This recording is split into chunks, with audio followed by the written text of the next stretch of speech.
السلام علیکم ناظرین، اس ایپیسوڈ کے آغاز میں یعنی شہر کا منظر سامنے آتا ہے جہاں عثمان تلوار بازی کی مشق کرتے ہوئے کہتا ہے، ہم دشمن پر ضرب لگا چکے ہیں بیٹا، اب وہ سب مل کر ہم پر ٹوٹیں گے۔ اس وجہ سے تمہیں بڑا بننا ہوگا اور مضبوط بھی ہونا ہوگا، اس کے سوا کوئی راستہ نہیں۔ اپنی طاقت بلا وجہ دکھانے سے بچو، اگر اپنی طاقت ایسے ہی کھپاتے رہو گے تو اپنا بچاؤ نہیں کر پاؤ گے۔ اس کے بعد علاؤدین کہتا ہے، آپ سمجھتے ہیں کہ میں جلد گر جاتا ہوں عثمان صاحب، کیونکہ میں کمزور ہوں۔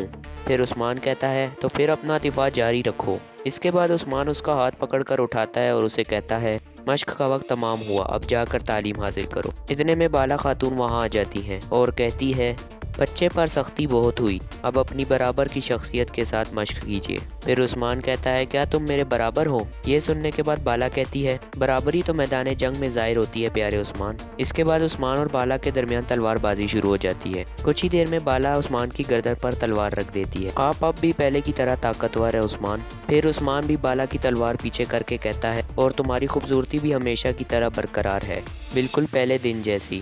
اتنے میں برہان ایک سپاہی کو لے کر وہاں پہنچتا ہے اور کہتا ہے، یہ کستون دنیا جانے والا سپاہی حسن ہے۔ اس کے بعد عثمان ایک لپٹا ہوا خنجر اٹھا کر کہتا ہے، یہ شہنشاہ کے حوالے کرنا ہے، یہ خنجر خط میں لکھی تحریر کا ثبوت ہے، قسطن دنیا پہنچ کر کونور کو دے دینا، راستے میں ہم پر حملہ کرنے والے وہاں بھی چین سے نہیں بیٹھیں گے۔ تو سپاہی حسن کہتا ہے، میں مزید 2 سپاہی لے کر وہاں روانہ ہو جاؤں گا، جان کی بازی لگا کر وہاں پہنچوں گا حضور۔ یہ کہنے کے بعد وہ سپاہی روانہ ہو جاتا ہے۔ اس کے بعد عثمان برہان کو کہتا ہے، احتیاطی تدابیر بڑھا دو، گھوڑوں کا بھی خیال رکھو، دشمن مختلف ہے اور حملہ بھی وہ مختلف انداز سے کرے گا، مگر ہم بھی اب پہلے جیسے نہیں رہے۔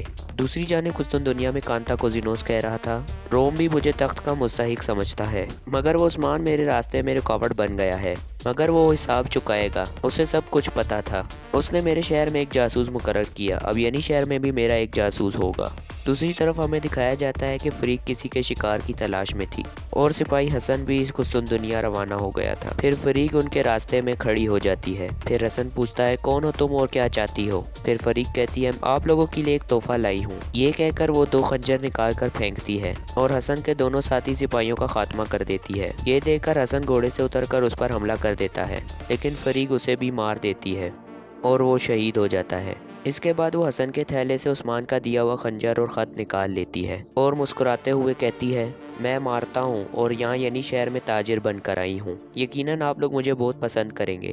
دوسری طرف کوزینوس کہہ رہا تھا، تمہارے آس پاس موجود ہر شخص کو چھین لوں گا عثمان، تمہارے سرداروں کو ایک ایک کر کے ختم کروں گا۔ عثمان کو بزدل شہنشاہ سے معاہدہ کرنے دو، میں اس معاہدے کے ٹکڑے ٹکڑے کر دوں گا۔ اس کے بعد ماکری قصبے کا منظر سامنے آتا ہے۔ اولف اور اس کے سپاہی قصبے میں داخل ہو جاتے ہیں اور قتل عام شروع کر دیتے ہیں۔ ان کے ہاتھوں میں کلہاڑے تھے اور وہ مسلسل وہاں کے لوگوں کا خاتمہ کرنے لگتے ہیں۔ ادھر کوزینوس کہہ رہا تھا، تخت روم کے سارے بچوں سے طاقت کا وعدہ کرتا ہے اور میں تمہارے بچے چھین لوں گا عثمان۔